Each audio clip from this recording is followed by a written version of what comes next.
पिछले भाग में आपने देखा ऋतध्वज ने वचन दिया कि वह पाताल केतु का वध करेगा। अब आगे राजकुमार ने स्त्री से पूछा, तुम कौन हो? वह स्त्री बोली, मेरा नाम कुंडला है। मैं विंध्यवान की पुत्री और वीर पुष्कर माली की पत्नी हूं। शुंभ ने मेरे पति को मार डाला।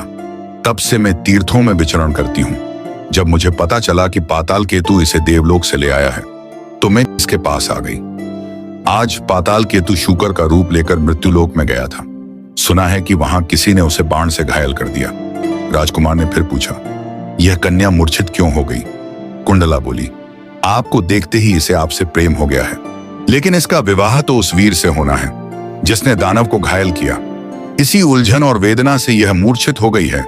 अब इसे जीवन भर इसी दुख के साथ जीना होगा। इसका हृदय आपके लिए धड़क रहा है और विवाह किसी और से होगा।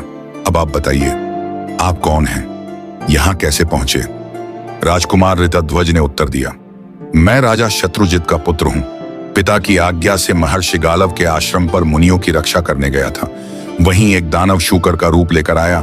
उसे मैंने अर्धचंद्राकार बाण से घायल किया। वह भागा और एक गड्ढे में कूद गया। मैं भी घोड़े पर सवार होकर उसके पीछे गया। फिर कुछ समय तक अंधकार में अकेला भटकता रहा और जब प्रकाश हुआ तो तुम्हें देखा। मैंने तुम्हें पुकारा भी, पर तुमने कोई उत्तर नहीं दिया। फिर मैं तुम्हारे पीछे पीछे इस सुंदर महल तक आ गया। यह सुनकर मदालसा बहुत प्रसन्न हुई। कुंडला भी मुस्कुराकर बोली, आप इससे विवाह करके कामधेनु की बात सत्य करें। कुंडला ने विवाह की तैयारी शुरू की और अपने कुलगुरु तुम्बुरु का स्मरण किया। उन्होंने राजकुमार ऋतध्वज और मदालसा का विधिपूर्वक विवाह संपन्न कराया और फिर अपने आश्रम लौट गए।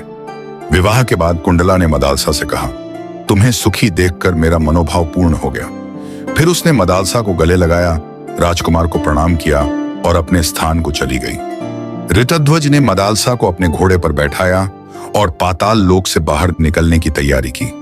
मगर दानवों को यह बात पता चल गई। वे शोर मचाने लगे। यह सुनते ही पाताल केतु के साथ अस्त्र शस्त्रों से लैस विशाल दानव सेना वहां आ पहुंची। चिल्लाते हुए वे राजकुमार पर बाणों और शूलों की वर्षा करने लगे। पर ऋतध्वज पराक्रमी थे। उन्होंने हंसते हुए अपने बाणों का जाल फैलाया और खेल खेल में दानवों के सारे शस्त्र काट गिराए। फिर उन्होंने अग्नि अस्त्र का संधान किया और दानवों पर छोड़ दिया। उसकी प्रचंड ज्वाला में पाताल केतु सहित सारे दानव जलकर भस्म हो गए। कहानी यही खत्म नहीं होती, बल्कि शुरू होती है। जारी रहेगा।